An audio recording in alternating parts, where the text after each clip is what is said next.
मित्रों, एक फ़ोन आ जाने से व्यवधान पैदा हो गया। तो मैं कह रहा था कि कॉमरेड लेनिन ने जो मेहनतकश जनता का जो स्वप्न था उसे यथार्थ में बदला। क्रांतिकारी सपने देखता है, उसके लिए वह सारा जीवन संघर्ष करता है। कुछ सपने पूरे होते हैं, कुछ सपने अधूरे रहते हैं, वह संघर्ष जारी रहता है। समाजवादी व्यवस्था, रूसी क्रांति एक प्रयोग थी।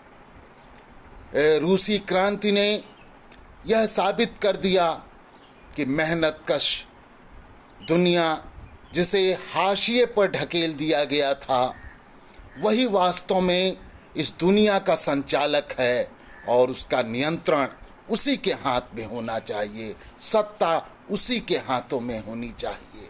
यह एक समाजवाद का एक प्रयोग था। यह कोई अकेला और अंतिम प्रयोग नहीं है।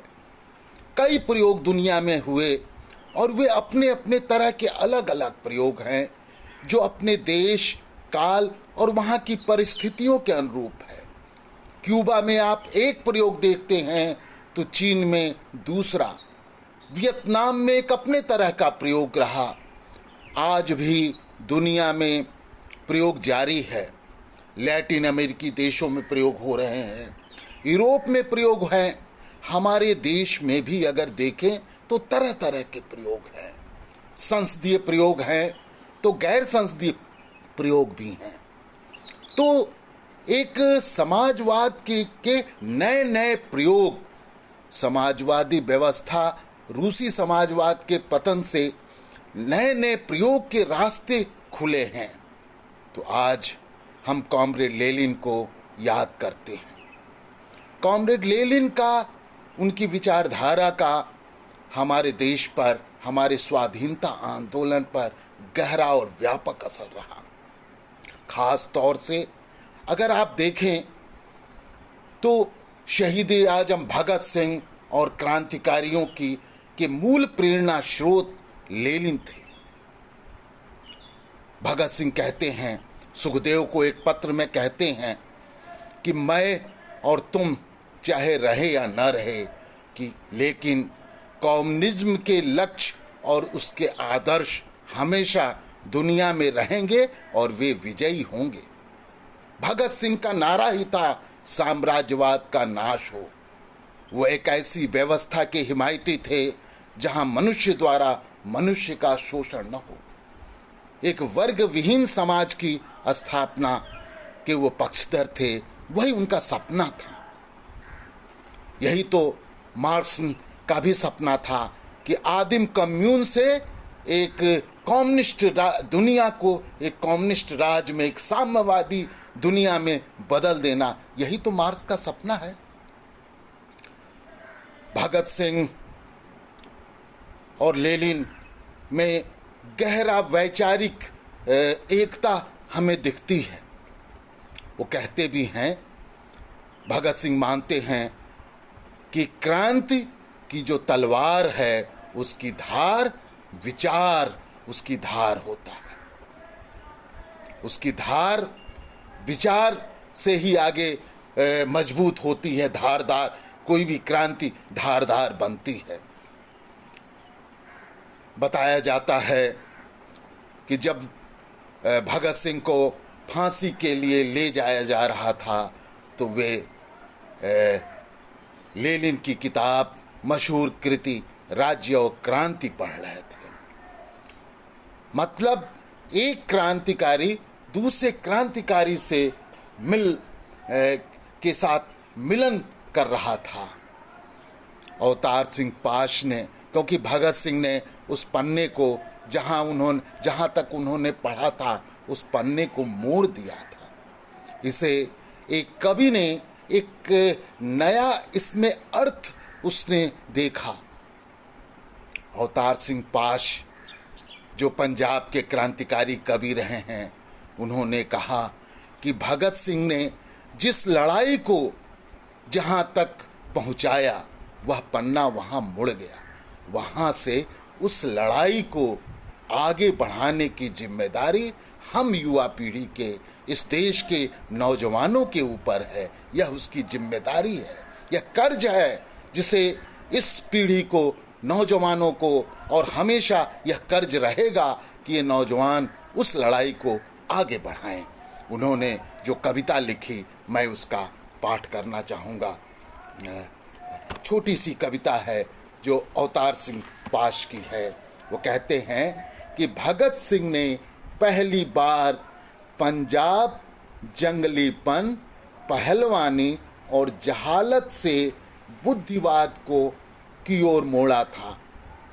भगत सिंह ने पहली बार पंजाब जंगलीपन, पहलवानी और जहालत से बुद्धिवाद की ओर मोड़ा था। जिस दिन फांसी दी गई, उनकी कोठरी में लेनिन की किताब मिली जिसका एक पन्ना मुड़ा हुआ था। पंजाब की जवानी को उसके आखिरी दिन से इस मुड़े पन्ने से बढ़ना है आगे, चलना है आगे। मतलब पंजाब की जवानी को उसके आखिरी दिन से इस मुड़े पन्ने से बढ़ना है आगे, चलना है आगे। यह अवतार सिंह पाश जो यह बात कहते हैं, ये पंजाब के संदर्भ में नहीं है, ये पूरे देश के संदर्भ में है। हम सब के लिए उसमें संदर्भ है, निहित है। उस लड़ाई को, उस संघर्ष को आज आगे बढ़ाने का संकल्प लेने का भी हमारे लिए दिन है। आप जानते हैं, प्रेमचंद वो मार्क्सवादी नहीं थे, वे कम्युनिस्ट भी नहीं थे, लेकिन वे रूस की समाजवादी क्रांति और लेनिन से बहुत गहरे प्रभावित थे। वो अपने पात्र के माध्यम से कहते हैं कि मैं बोल्शेविक उसूलों का कायल हूं। तो ये लेनिन का हमारे देश पर, हमारे देश के आंदोलनों पर, भारत में जो इस देश की जनता का जो सपना है उसको पूरा करने में किस तरह लेनिन और रूसी क्रांति ने सहायता की, प्रेरित किया, इसका ये उदाहरण है। तो मैं समझता हूँ कि हम सब लोग लेनिन से, कॉमरेड लेनिन से प्रेरित रहे हैं। हमने तो आँख ही तब उस समय खोली जब इस देश में नक्सलवाड़ी किसान आंदोलन चल रहा था और हमने लिखना पढ़ना सीखा। आज 50 साल से ऊपर का समय बीत गया। जरूर जिन सपनों को हमने देखा वे सपने ध्वस्त हुए, उस पर हमले हुए, लेकिन सपना कभी मरता नहीं है। आज हालत क्या है? हमारे देश में वे समुदाय जो मेहनत का समुदाय हैं, गरीब गुरबा हैं, दलित हैं, पिछड़े हैं, स्त्रियां हैं, नौजवान हैं, सब आज हाशिए पर हैं। आज जरूरत है कि आज एक नए समाज के निर्माण की, बराबरी के समाज के निर्माण की, और यह लड़ाई चलेगी। आज नफरत और विभाजन की राजनीति करने वाले देश की सत्ता में है, लेकिन दुनिया का इतिहास इस बात का गवाह है